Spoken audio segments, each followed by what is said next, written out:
তার কাছে কোনো বড় ডিগ্রি ছিল না, না তার কাছে কোনো সাম্রাজ্য ছিল, না টাকা পয়সা ছিল, বাড়ি গাড়ি প্রপার্টি কিছুই ছিল না। কিন্তু আজকে গোটা বিশ্ব তার সময় কি ছিল সেই মানুষটার মধ্যে? আধ্যাত্মিক শক্তি নাকি অন্য কিছু ছিল? তিনি নিজেই কি সেই পরম ব্রহ্ম যার কথা আমরা বেদে উপনিষদে পাই? সেইটা নিয়ে প্রচন্ড একটা বিরাট অনেক দর্শন রয়েছে। তোমাদেরকে আমি একটা কথাই বলতে পারি, এখানে যেহেতু আমরা এখানে ইঞ্জিনিয়ারিং স্টুডেন্টস, ইঞ্জিনিয়ারিং পড়ছি, তো mainly science, physics, chemistry, maths, সেখান থেকে তার অ্যাপ্লিকেশনটাই আমাদের ডেইলি লাইফে হচ্ছে ইঞ্জিনিয়ারিং টেকনোলজি। তো আমরা আমাদের ডেইলি লাইফে কিন্তু এক্সপেরিমেন্ট করছি। একটা ইঞ্জিনিয়ারের মেন কাজ কিন্তু রিসার্চ আর এক্সপেরিমেন্টটাই করা, তবেই কিন্তু সে কিছু ডেভেলপ করতে পারবে, দেশকে এগোতে পারবে। ঠাকুরও কিন্তু একজন রিসার্চার ছিলেন, তিনিও কিন্তু এক্সপেরিমেন্ট করেছেন। তিনি কি নিয়ে এক্সপেরিমেন্ট করেছেন? মানুষের জীবন নিয়ে, ধর্ম নিয়ে, দর্শন নিয়ে।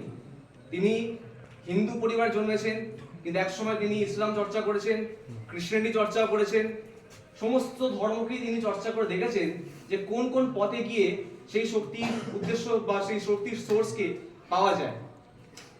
তার চেতনা থেকে যদি আমরা দেখি যে বিবেকানন্দ, স্বামী বিবেকানন্দ যে কজন মানুষকে তিনি ছুঁয়েছেন, প্রত্যেকে এক একটা করে সোনা হিরেতে পরিণত হয়েছে। স্বামী বিবেকানন্দ, নরেন্দ্রনাথ, আজকে আমাদের মধ্যে অনেকেই মনে হতে পারে যে না না ভগবান টগবান হয়তো কিছু নেই, কি আছে সায়েন্সের যুগে আজকাল আমরা ঈশ্বর বা ভগবানকে মানবো কেন? কিন্তু তোমরা জেনে রাখো যে যে কজন বড় বড় সায়েন্টিস্ট, ফিজিসিস্ট, ম্যাথমেটিশিয়ান বিশ্বে জন্মেছেন এবং ভারতবর্ষে জন্মেছেন, তারা সবাই কিন্তু গিয়ে শেষ একটা কথাতেই, ওই আধ্যাত্মিক কথাতেই কিন্তু এসে মিশেছেন।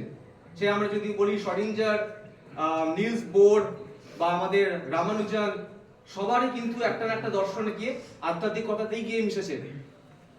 আমি যদি বলি এবার স্বামী বিবেকানন্দ, যাদের মনে আছে কোনো প্রশ্ন আসছে যে না ঠাকুরের এই উৎসব করে কি হবে, ভগবান আছে কিনা, কি করে আমরা জানি, কি করে আমরা বুঝতে পারি, তাকে তো চোখে দেখছি না, এই প্রশ্ন স্বামী বিবেকানন্দ ছিল। তিনিও খুবই র্যাডিক্যাল থিঙ্কিং করতেন। সেই প্রশ্ন নিয়ে তিনি গেছিলেন দক্ষিণেশ্বরের ঠাকুরের কাছে। এর আগে যাদেরকে তিনি এই প্রশ্ন করেছেন তারা সবাই একটা করে থিওরি বলেছেন, লজিক বলেছেন, একটা থিওরি আছে, এখান থেকে এরকম ভাবে ভগবান আছে, এই গ্রন্থে লেখা আছে, আমাদের দর্শন এটাই বলে, আমরা এটাই মানি। ঠাকুর কি বলেছেন? আমি ঈশ্বর দেখেছি, তোমাকে যেরকম দেখছি তার থেকেও স্পষ্টভাবে আমি ঈশ্বরকে দেখেছি এবং তুমিও সেটা দেখতে পারো। এই কথা এর আগে কেউ বলতে পারেনি। আজকে আমি যদি ক্লেম করি যে না আমি ঈশ্বরকে দেখেছি, আমি এটা ক্লেম করতে পারবো না যে আমি তোমাদেরকেও দেখাতে পারবো।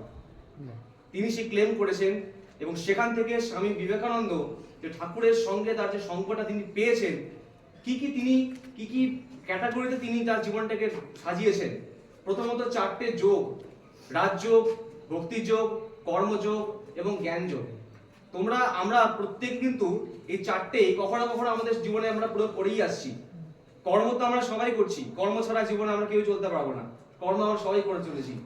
কিন্তু কর্মযোগটা কি করতে পারছি?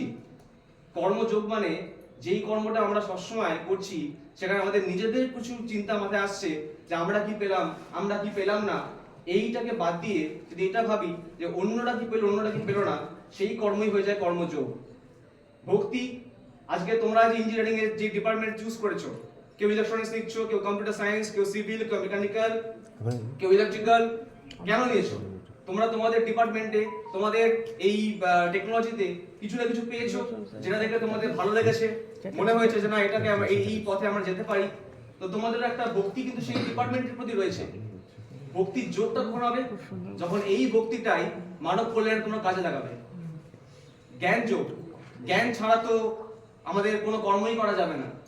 আমরা ইঞ্জিনিয়ারিং পড়ছি, সায়েন্স পড়ছি বা কোনো আর্টস পড়ছি, সবই কিন্তু আমাদের জ্ঞান।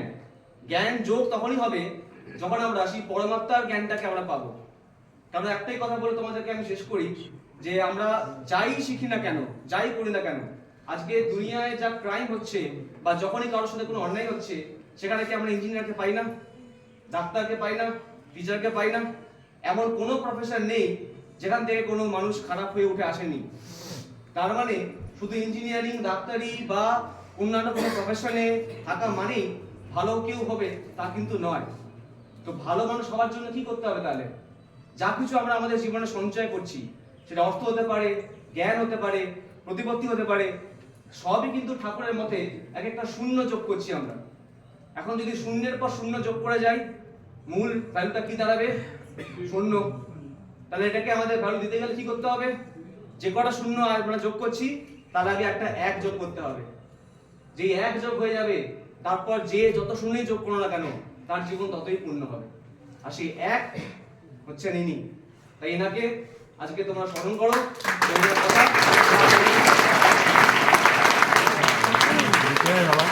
ওয়ান্ডারফুল।